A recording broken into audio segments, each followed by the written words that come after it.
नमस्कार दोस्तों, आपका एक बार फिर से हमारे इस YouTube चैनल पे स्वागत है। आज मैं एक टॉपिक लेकर आया हूँ। टॉपिक है, बहुत सारे किसान भाइयों की ये टॉपिक मदद करेगी, तो मेरी बातों को ध्यान से सुनिएगा। टॉपिक का नाम है कि जब जैसे हमारे तालाब में बहुत सारा मेंढक हो जाता है, खासकर गांव के तालाब में, तो मेंढक एक बहुत बड़ा परेशानी हो जाता है। जब हम बच्चा उसमें डालते हैं तालाब में, तो मेंढक 20% बच्चे को खा जाती है, मछली के बच्चों को।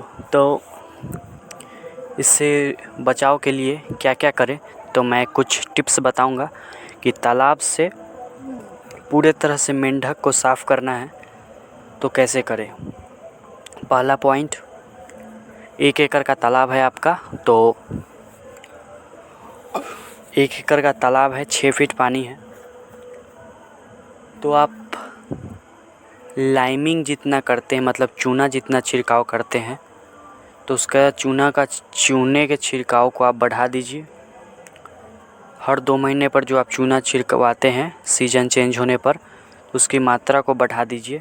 आप देखते होंगे जिस तालाब में ज़्यादा मेंढक है या कभी कभी सांप या दूसरे जीव जो मेंढक या कोई दूसरे जीव जो मछली के बच्चों को खा जाते हैं, तो जिस तालाब में ज़्यादा चूने का छिड़काव होता है उसमें नहीं रहते हैं। पहला पॉइंट चूना।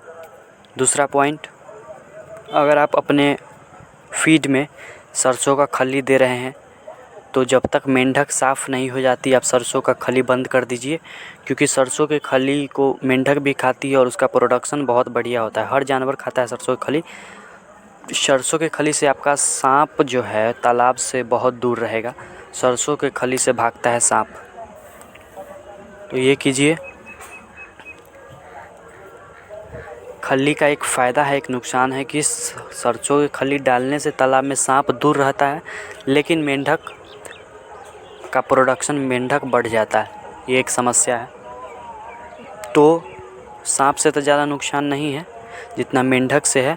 तो आप कुछ दिन तक फीडिंग में सरसों का खली या किसी और चीज़ का खली बंद करवा दीजिए, या सरसों की खली की जगह दूसरी चीज़ का खली दे सकते हैं, उससे सांप नहीं आएगी।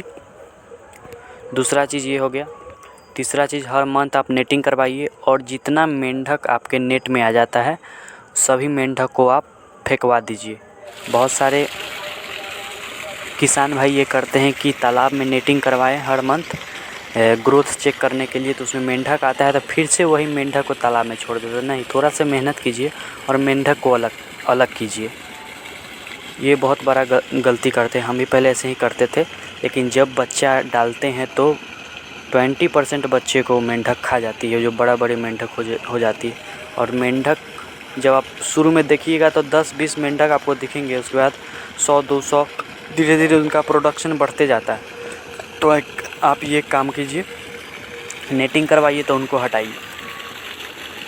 अगर आपका 1 एकड़ का तालाब है तो ये सब पॉसिबल है। अगर 1 एकड़ से छोटा है तो उसमें आप अगर बत्तख पालन करते हैं तब तो सबसे बेस्ट है मेंढक का इलाज बत्तख पालन करना या बत्तख रख देना। 1 एकड़ का तालाब है तो आपको 20-25 बत्तख रख लेने होंगे। छोटे से आप बत्तख को पालिएगा तो वो भी ठीक है, लेकिन आप बत्तख खरीद कर भी ला सकते हैं और तालाब में छोड़ दीजिएगा, वो भी ठीक है, क्योंकि जब तक बड़ा होगा बत्तख बहुत सारा खाना खा जाएगा, तो वो थोड़ा आपको भी नुकसान हो जाएगा। अगर सिर्फ मेंढक को हटाने के लिए बत्तख को लाना है तो बत्तख बड़ा खरीदे। अगर पालन करना है साथ में तो आप बच्चा ले सकते हैं। ये हो गया। उसके बाद चूना का छिड़काव आप करवाते रहिए। चूने से मेंढक मरती है और प्रोडक्शन उसका मेंढक का नहीं बढ़ता है। बत्तख क्या करती है, बत्तख का मुख्य भोजन तालाब में जो है छोटी छोटी मछलियाँ, खासकर जो मिक्सचर आती है छोटी छोटी मछलियाँ, वो खाती है। बड़ी मछलियाँ नहीं खाती है मेंढक। इससे परेशान नहीं होना है कि बत्तख बड़ी मछलियाँ खा जाएगी। बत्तख मछलियाँ नहीं खाएंगी, आपको इसके लिए चिंता नहीं करना है। तो ये सब काम आप कीजिए। बत्तख मेंढक का प्रोडक्शन बत्तख बढ़ने नहीं देगा, उसके अंडे को खाकर उसका जेनरेशन समाप्त कर देगा। तो आप कुछ डक रख लीजिए, उससे आपको फ़ायदा भी होगा, एग भी देगी डक और तालाब में ऑक्सीजन भी बनाएगी। बहुत सारे फ़ायदे हैं बत्तख के, वो मैं अपने दूसरे वीडियो में बनाऊंगा, लेकिन ये कुछ पॉइंट्स है जिसे आप नोट कर सकते हैं। और अपने तालाब में अगर बहुत सारा मेंढक हो गया है तो उसे आप हटा सकते हैं। दोस्तों वीडियो अच्छा लगा हो तो चैनल को सब्सक्राइब कीजिए और वीडियो को लाइक कीजिए। Thank you.